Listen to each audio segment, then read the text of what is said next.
Igbo mma mmanụ ọwụwụ Maazị Tony Mbata egbebere ugobere keshibere ebe ya nkụkpa ya onye nọrọ onye shibe ya nọrọ ọnwụ gbuo mmiri akpala azụ anwụna ya chọrọ m rụtụ aka ihe gbasara City Boy ndị mmanụ ekwugo okwu Obi Cubana City Boy coordinator onweghị ọjọọ m hụrụ nọ n'ime mana achọrọ m kpuke anya azụ na ọrụ ma anara otu onye oru azụ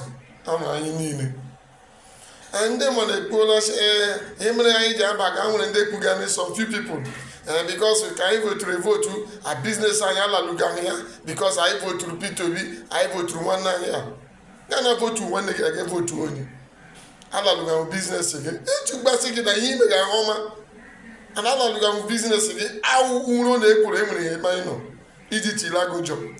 ka m gwa gị eziokwu nke gaji ime nna ama ha nyechaa na ego ntọrọ ọnụ nnu sọpọtụ ọnwụ mmowimie baha ọchịchị the second term agaghị ime na uke kpọrọ bịati ewuru ma nwenye na 10 million agaghị na 100 million because onwe ma uru nnu bala mmụọ enyi akọ anya nụchi Igbo they too like money as if I like inwe ego I like ihe ego karịa anyị ọsọ anyị ji gire power so gị nakwa sọpọtụ ị ga-ahụ elu ga-ahụ nkụ anyị sọpọtụ Bola Ahmed Tinubu master strategy ise layo nwowini ha ala atọnụ nna uke dọrọ bịa ti so unu na-emela ndị were ọgụ uche nna mara data ego enye ya wuo obi mmụọ ndị beka yashi enyi akọkwara n'obu onwe ezigbo enyi gị ọgwụkwu ka akọkwara onwe enyi abịaghị ahụ n'uche support because ama uche luzela ha election na many Nigerians support to Peter Obi so gị na-eme ihe imega be very careful and people who liberate their people Moses liberate ụmụ Israel aka Pharaoh all lost many things mana ha recover ya Chukwuemeka Dumodumegbojupu lost many things ha recover kwara ya mgbe oge ruru ịhụrụ aka nọ n'ụlọ ngana ọ gakwa recover ya mgbe oge ruru so gị na-asọpọtụ la na-emegharịga ọnụ ya ịsọpọtụ elu ga nkụ enye gị ego ọkwa onyinye ekwensu were isi bịa were isi ma gị na-echelachi ya gbaga ahụ gị sọpọtụ anyị City Boy ọ nwere mma pipụl gwara anyị ihe ya si sọpọtụ ọnụ Buhari chịcha anyị ọ ga-enye anyị ana m ajụ ndị ahụ niile ndị dị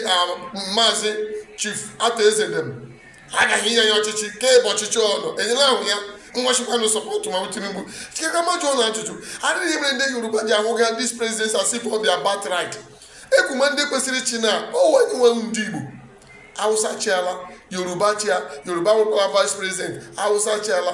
South achịa ọ na-afọrọ anyị mụ na confuse ganụ achịwụ m nabala APC achịwụ m na nara nwa ego mara gị na-ana ego nara ego ahụrịnị vootu ụkwara nwanne gị nwoke bịanyekwa ka ebe ọ nọ rụọkwala nwanne gị nwoke ọrụ nwowinie agbọnọkwa akịrịka bino agaghị ịlalụ ya mọọ ọ ka mma ma amara ebe ikwu nwalalubekwa ya mma mere echi okwu ebi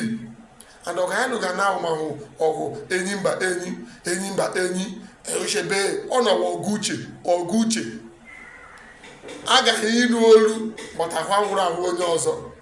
so onwe onye mshi ya nwere ego onwe onye mshi ya nwere coordinator but mekwe ọgụuche mma Nigeria Biafra alụlụ ọgụ nwere ndị gbara sabo